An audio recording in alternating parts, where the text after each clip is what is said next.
extra virgin olive oil. Let's do it. One of the healthiest oils in the world.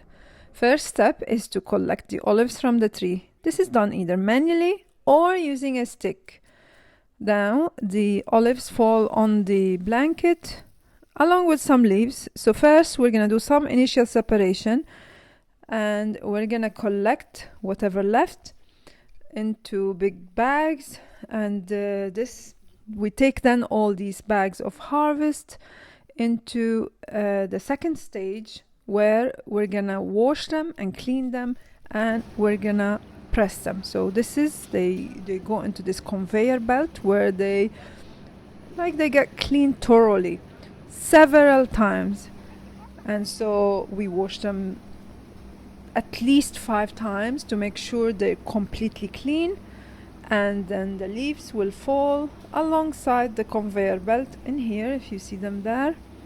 And those olives then, after being washed very well, they're gonna get passed into a giant grinder. This giant grinder is very similar to the one we saw when we made the chocolate. They get pressed into olive paste that get passed then to a decanter or a hydraulic press. The purpose is to separate the oil from the water along with the dry paste that comes from raw olive solid bits. Temperature throughout the whole process never exceeded 28 degrees Celsius, and that's why this is one of the purest oils in the world.